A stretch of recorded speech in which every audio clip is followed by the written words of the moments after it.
The art world, with its prestigious galleries and elusive critics, had always been a realm that seemed just out of reach for Jamal.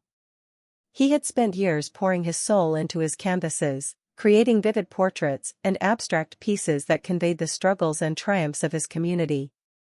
But despite his undeniable talent, recognition remained a distant dream.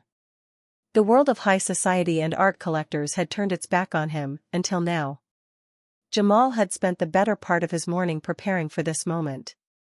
His clothes were neat, his shoes polished, and his portfolio was tucked under his arm, though it was only a collection of photographs of his works, each representing a moment of his journey. He had decided to approach one of the most prestigious art galleries in the city, a place where only the finest artists could dream of having their work displayed. The gallery had a reputation for pushing boundaries, for giving opportunities to new and emerging talent, or so he had heard. He felt this was his chance, a chance to be seen, to be recognized, to have his art breathe in the same air as those celebrated names that hung on the gallery walls. As Jamal stepped into the gallery, the cool air hit him, refreshing but unfamiliar. It was sleek, modern, with walls of white and strategically placed lighting that made every piece seem more significant, more important than it likely was. The silence hung in the air, broken only by the soft shuffle of footsteps and hushed voices of patrons discussing the art before them. Jamal felt out of place, almost invisible among the well-dressed crowd that circled the exhibits, their conversations muffled but dripping with the kind of highbrow language that was far beyond his grasp.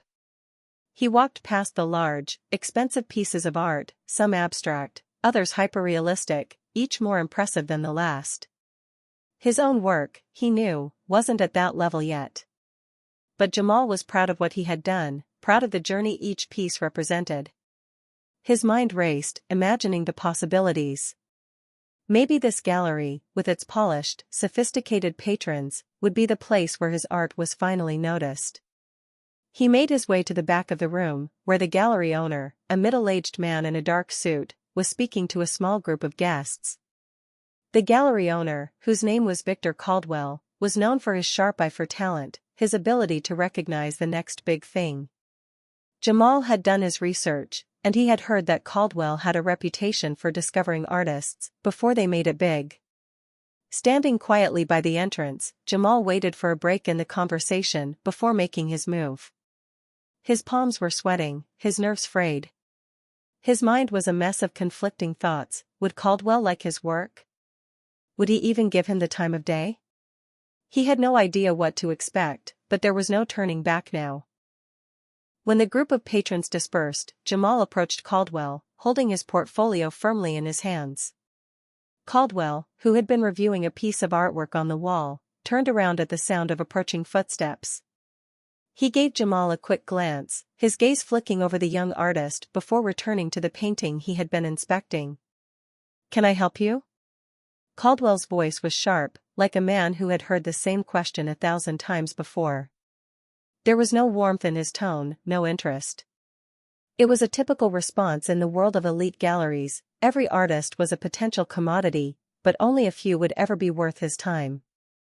"I'm Jamal, sir," Jamal said, trying his best to steady his voice. "I'm an artist, and I was hoping you might take a look at my work. I think it would be a good fit for your gallery." Caldwell paused for a moment, sizing him up. Jamal was used to that look, the one that saw a black artist and immediately began to categorize him, to box him in. He wasn't expecting Caldwell to be any different.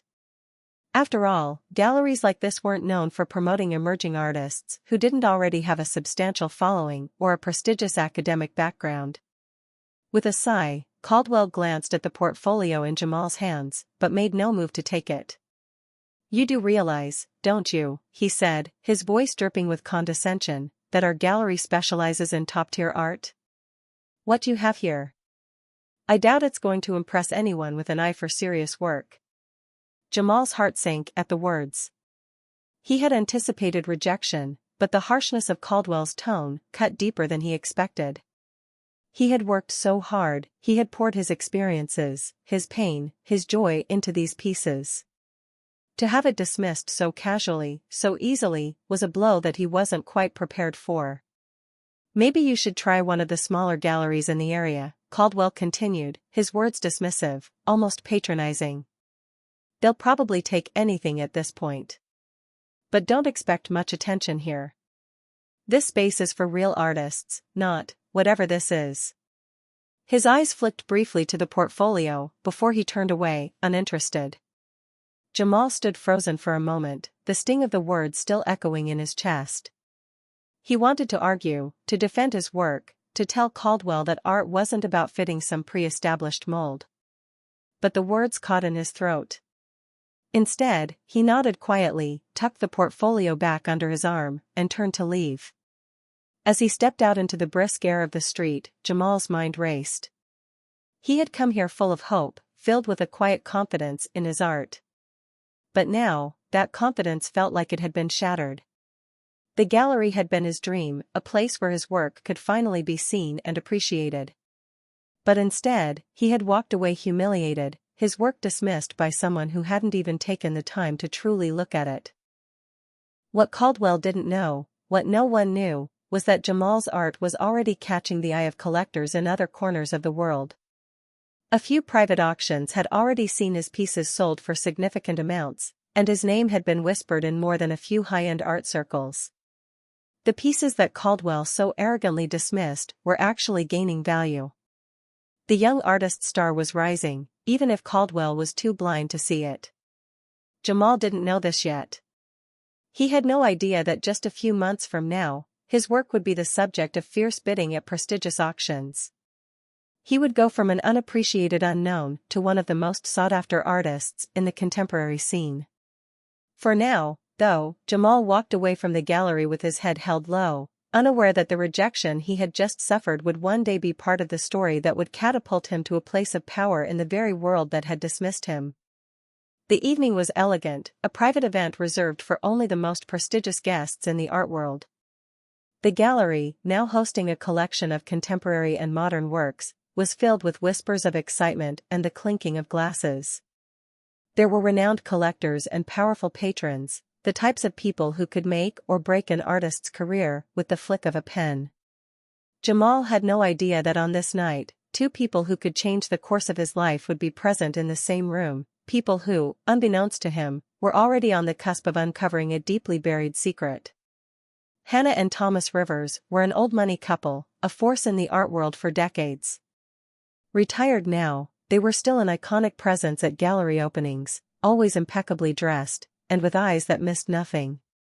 Their wealth had been built upon decades of strategic investments in the art market, but it wasn't just their fortune that made them revered, it was their discretion, their ability to pick out the artists who would go on to change the world. Their private collection was legendary, filled with pieces by names that only the most dedicated art historians would recognize. But it was their quiet obsession with finding hidden gems, the artists whose names hadn't yet taken root in the mainstream, that kept them at the forefront of the elite circles. This evening, like many others, was a chance for them to see what new talent had emerged, a chance to sift through the noise and uncover the diamonds in the rough.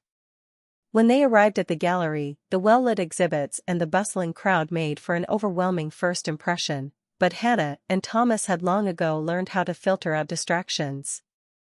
They were here for one thing only, the discovery of an artist who would make their collection that much more valuable. As they moved through the room, they talked about the pieces they liked, more out of habit than genuine interest. They had seen it all by now. The bold colors of abstract pieces, the stark contrasts of black and white photographs, the minimalist sculptures that seemed to be a dime a dozen. But then, as they turned a corner, something stopped them. On the far wall, nearly hidden behind a larger, more attention-grabbing installation, hung one of Jamal's paintings, a portrait of a young woman, her eyes filled with an emotion that was almost too raw to put into words. The colors were vibrant, yet haunting. There was an unspoken power in the brushstrokes, a tension between the subject and the space around her that was impossible to ignore. It wasn't flashy or exaggerated, but there was something about it that drew them in, something that felt familiar but elusive. Hannah was the first to approach it. She tilted her head, studying the piece, and then turned to Thomas, who was still a few steps behind her. "This one," she said softly, almost as if she was speaking to herself. "This one is different." What do you think? Thomas, still standing at a distance, squinted at the piece. It's got that intensity. It's unsettling, but in a good way. It feels honest. The pair stood there for a long moment, contemplating the painting. They had been collecting art for decades, but something about this one felt special. It was subtle, unassuming, yet it commanded attention in a way that few works did. It wasn't the work of someone who was simply trying to fit into an art world mold, it felt like the work of someone who was revealing a piece of their soul. The gallery had placed a small label beside the painting, listing the artist's name, Jamal Collins. Neither Thomas nor Hannah had heard of him before, but the artist's name didn't matter. What mattered was the emotion, the energy in the work. They needed to know more. As they stood there discussing the piece, a young gallery assistant, noticing their interest, approached them. "I'm glad you like that one," she said with a smile. "It's a recent acquisition. Jamal Collins is an emerging artist, very promising. His work is gaining attention." "Emerging?" Hannah repeated, her interest piqued even further. "How long has he been in the art scene?" "A couple of years now," the assistant explained, glancing at the label again. "His works have already started to sell at auction, though his name is still relatively unknown to the wider public." Thomas raised an eyebrow. "Auction? For how much?" "Actually, his latest piece sold for nearly $500,000, the assistant replied casually. "And there's talk of his work becoming even more valuable in the future. There's a lot of buzz around him, though the critics haven't really caught up yet." Hannah exchanged a look with Thomas, her brow furrowing slightly. There was something about Jamal's work that intrigued her, something familiar, yet elusive. She had been in this business long enough to recognize when something was about to break through the surface. "I think we need to meet this artist," Thomas said, his voice low but purposeful. "There's more to him than meets the eye." The assistant nodded eagerly. "I can arrange a meeting for you. I'll let him know you're interested." As the evening went on, the Rivers found themselves drawn back to Jamal's work, unable to shake the sense that there was more to the young artist than anyone realized. By the time the event was winding down, they were determined to learn everything they could about him. The next day, the Rivers met Jamal at the gallery. He was humble, his demeanor polite but guarded, unsurprising, considering how many artists had been through this routine of trying to get noticed. But there was something different about him. Despite his nervousness, Jamal carried himself with quiet confidence. He spoke about his art with a passion that was contagious, explaining the personal experiences that fueled his work, the stories of his community that he sought to portray. As they talked, something unexpected surfaced, something that would change everything. "You know," Thomas began, after a long pause, "I've seen a lot of art in my time, but there's something about yours that feels familiar. Almost like I've seen it before." Jamal looked puzzled. "I'm not sure what you mean." Hannah leaned forward, her eyes narrowing with sudden recognition. "The style. The emotion in the portraits. It's strikingly similar to a series of works from the early '80s. They were part of a collection that was lost to history after a fire destroyed the gallery they were held in." Jamal frowned. "I'm not sure what you're referring to. I haven't even heard of that collection." Hannah's voice grew more intense. "It was a collection by a little-known artist named Ellis Collins. A black artist. He disappeared off the radar after the fire, but his works were considered revolutionary. They were valued at millions by some collectors." Jamal's heart skipped a beat. Ellis Collins? His mind raced as pieces of a puzzle he hadn't known existed began to fall into place. "Wait," he said, almost in disbelief. "Ellis Collins was my grandfather." The revelation hit the Rivers like a thunderclap. Here, in front of them, was the grandson of one of the most mysterious and talented artists of the 20th century. Ellis Collins had been a genius, a name whispered among art collectors and curators, but his sudden disappearance had left a void. His works had become nearly priceless, a lost treasure from a time long gone. And now, here was Jamal, not only carrying the legacy of a forgotten master, but creating work that was destined to surpass his grandfather's in both value and impact. But the surprises didn't stop there. As the Rivers pressed Jamal for more details about his family history, Jamal shared a deeply personal story that revealed an affair between his grandmother and a powerful art dealer who had been connected to the art world's elite. This affair, hidden for decades, had sealed Ellis Collins' tragic fate and the fate of his artworks. The Rivers, long accustomed to secrets in the art world, were left stunned. This was no ordinary artist, they had stumbled upon something far greater than they had imagined. Not only was Jamal an emerging talent, but his family's history was steeped in mystery, scandal, and untold riches. The potential for his career, combined with the legacy of his grandfather, was limitless. And for the Rivers, who had long prided themselves on their ability to uncover hidden treasures, this revelation was a moment they would never forget. Jamal had spent years working tirelessly, and for much of that time, it had seemed like an endless struggle. Yet in the span of a few short months, everything had changed. His name, once just a whisper on the lips of a few collectors, had exploded across the art world. The auction houses had caught wind of his talent and the stories of his mysterious lineage, and suddenly, his work was being sold for figures that defied imagination. The painting that had once hung quietly in the corner of a gallery, dismissed by Victor Caldwell, now commanded millions of dollars at auction. Jamal's once underappreciated pieces were now being fought over by collectors who saw them not just as art, but as a once-in-a-lifetime investment. It began with a few influential art buyers, people who knew the value of an artist before the world did.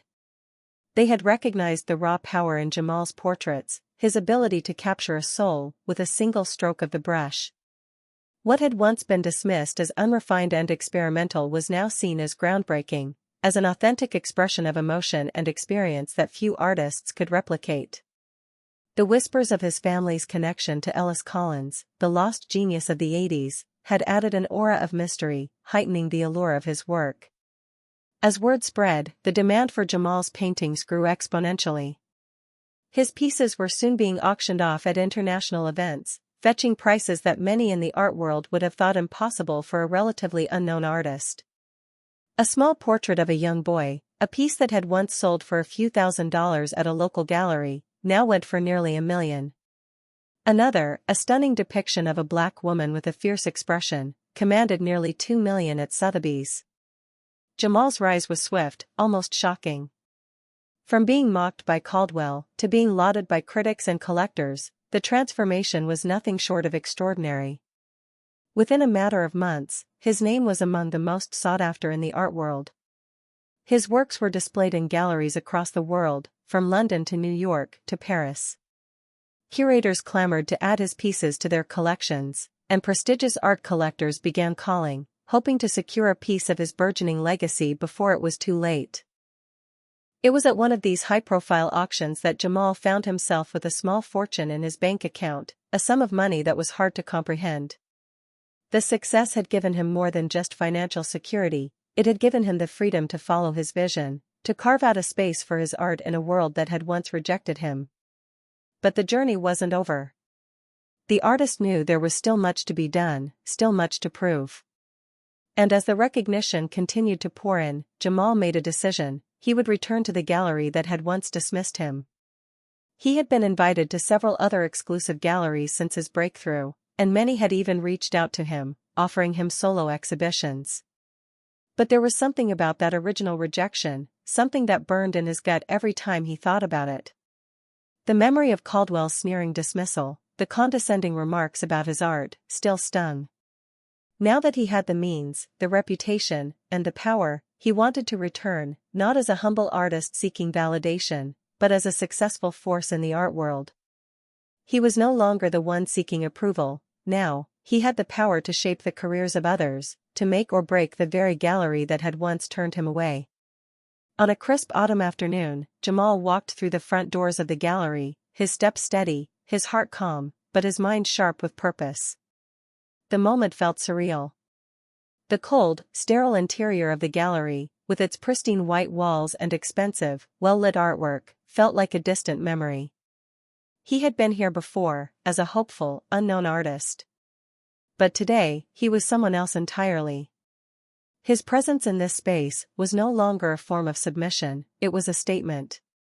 Victor Caldwell, the owner, was at the front desk, speaking with a potential buyer. He wore his usual air of superiority, dressed in his signature dark suit, his face perpetually unreadable. The moment Jamal stepped into the gallery, Caldwell's eyes flicked toward him, but it wasn't a moment of recognition, not yet. Jamal watched as Caldwell continued with his conversation, oblivious to the change that had taken place in the world of art, and in his life. Jamal approached the nearest piece of art, feigning interest in the abstract work hanging on the wall. He allowed Caldwell's attention to wander until the gallery owner finally broke away from his conversation, glancing around to see who had entered. Then their eyes met. For a moment, there was a beat of silence. Caldwell's face tightened imperceptibly. He had seen many artists pass through the gallery doors, some successful, some not, but there was something about Jamal's gaze, something that made him pause. There was a certain confidence, a quiet power, that Caldwell didn't recognize at first. But the longer he stared, the more it clicked. "Jamal Collins," Caldwell said, his voice thick with disbelief. Well. I didn't expect to see you here again." Jamal smiled faintly, his posture relaxed, but his mind sharp. "I'm here to see your collection," he said coolly, glancing around as if he were inspecting the pieces with genuine interest. "I've heard good things about some of the new acquisitions." Caldwell, trying to mask his surprise, quickly composed himself. "I see. Well, I'm sure you'll find something you like. We have quite a few new pieces from some prominent artists." Jamal nodded, his expression neutral, but inside, he felt a rush of satisfaction. The man who had once dismissed him, who had belittled his work, as if he were just another passing phase in the art world, was now standing in front of him, struggling to regain control of the conversation. Jamal didn't have to say anything, his very presence in this space was enough to shift the power dynamics. "Actually," Jamal continued, his voice low but steady, "I'm not here as just a visitor. I'm here as a buyer." Caldwell's eyes flickered, and he immediately tried to regain his composure, though the subtle shift in his demeanor was unmistakable. "A buyer," he repeated, almost as if he couldn't quite process the words.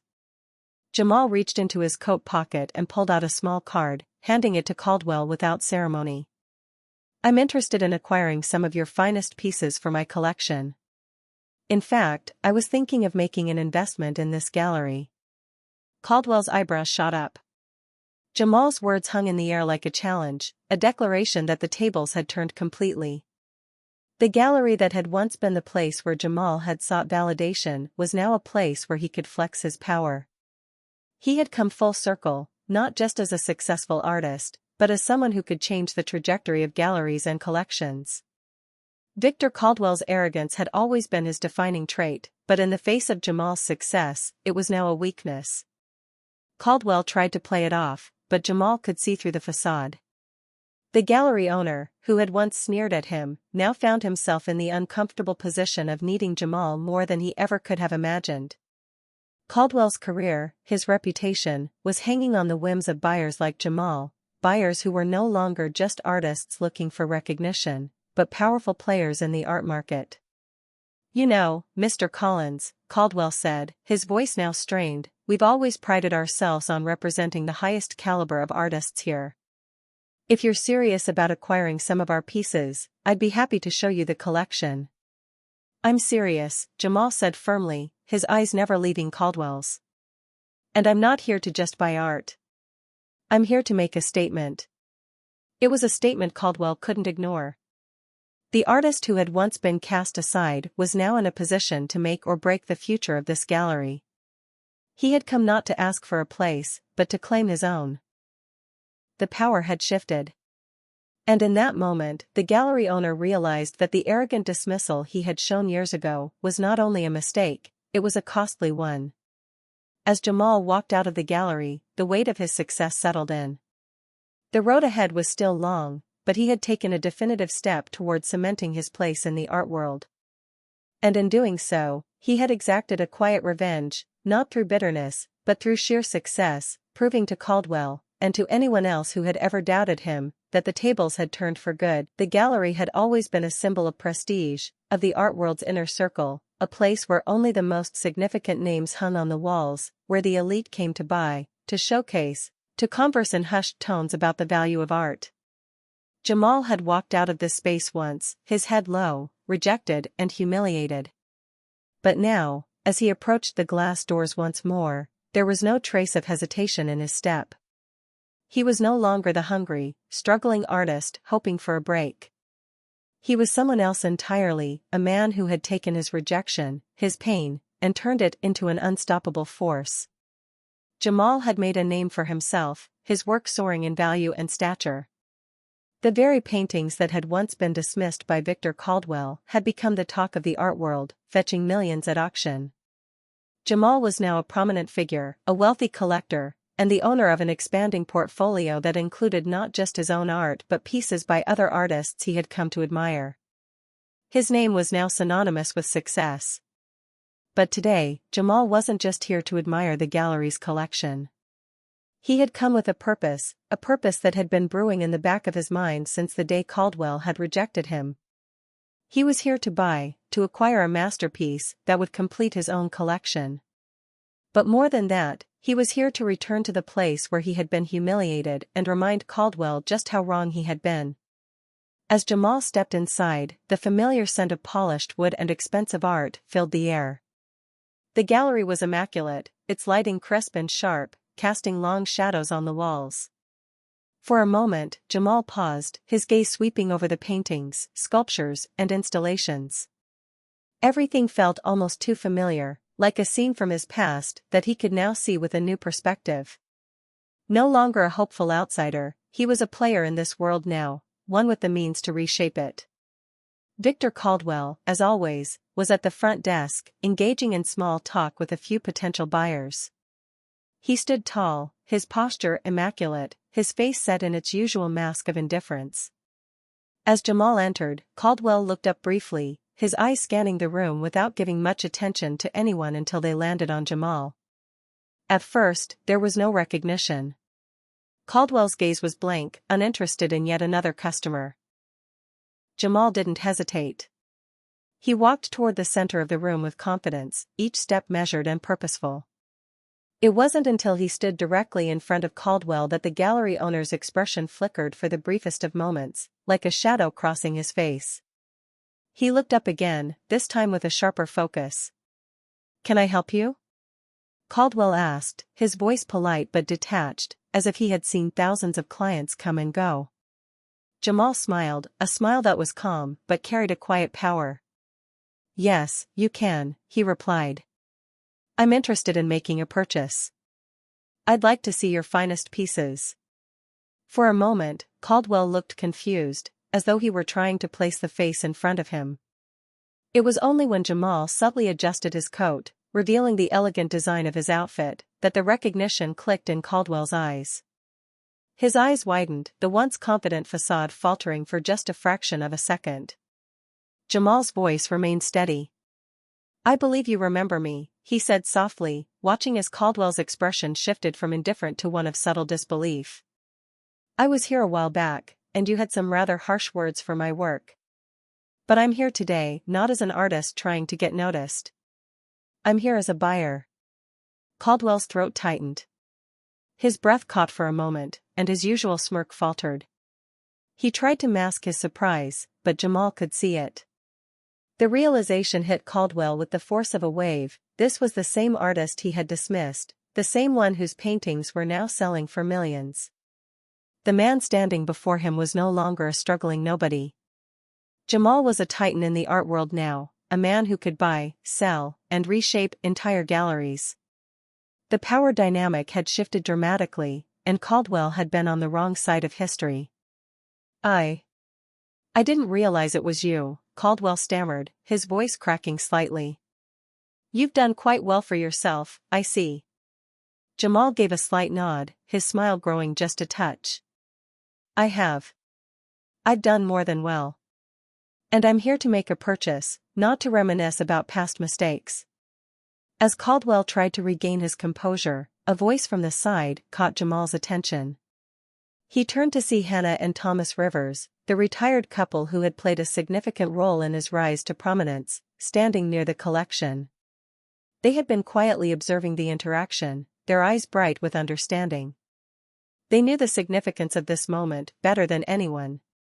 The Rivers, ever the keen observers, exchanged a knowing glance. They recognized the change in the air, the subtle power shift that was unfolding before their very eyes. The man who had been dismissed as a nobody, the artist whose work had been written off as unworthy, was now standing at the center of the gallery, calling the shots. They had seen this coming, they had known Jamal's potential, before anyone else. They had recognized his talent when others hadn't, and now, they saw it materializing into something far greater than they had imagined. As the conversation between Caldwell and Jamal continued, it became clear that the gallery owner was struggling to maintain his professional demeanor. He offered forced pleasantries, attempting to steer the conversation back to the art itself, but Jamal's presence was undeniable. The power had shifted irrevocably, and Caldwell was now the one playing catch-up. The shift in power was palpable, but Jamal wasn't satisfied with simply being acknowledged. He had come here not just to make a purchase, but to finalize his victory. His success was no longer a fluke, and he had no intention of letting the gallery owner continue his arrogant reign over this space. Jamal made his way toward the most prized piece in the gallery, an abstract painting by a well-known but fading artist. It had always been a centerpiece in Caldwell's collection, a symbol of the gallery's supposed prestige. But to Jamal, it was just another piece of art. He had the means now to buy anything he wanted, and Caldwell's power was no longer a barrier. He turned to Caldwell with a cool smile. "I'll take this one," Jamal said, gesturing toward the painting. "And I'm also interested in purchasing the entire gallery." Caldwell blinked, his face draining of color. "What?" "You heard me," Jamal replied, his voice unwavering. "I'm buying the gallery." A stunned silence fell over the room. The retired couple, who had quietly watched the exchange unfold, now stepped forward, their eyes filled with admiration for the young artist. They knew exactly what Jamal was doing. He wasn't just buying art, he was buying the space that had once rejected him. He was taking control, and in doing so, he was reshaping the art world's perception of him. The Rivers smiled to each other, then turned to Jamal. "We'll support you," Thomas said with a knowing look. "We've always believed in you. Your vision is exactly what this gallery needs. We'd be honored to invest in your new venture." As the deal was finalized, Caldwell's world collapsed. The gallery, once a place of power and prestige, was now in the hands of the very artist he had dismissed. The irony wasn't lost on anyone. Caldwell, who had once prided himself on spotting talent before others, had failed to see what was right in front of him, the artist who would redefine the art world. Jamal had not only exacted his revenge, he had done so with grace, with purpose, and with a vision for the future. The gallery was now his, and with the Rivers' support, he had the resources and influence to shape the art scene in ways Caldwell had never imagined. As the doors to the gallery closed behind them, Jamal stood tall, his heart filled with the knowledge that he had achieved everything he had once dreamed of, and more. The gallery was now a symbol of his triumph, a testament to the power of persistence, and the undeniable force of his art. The world would never forget the name Jamal Collins, and those who had doubted him, those who had once dismissed him, would now have to reckon with his legacy. A new era had begun.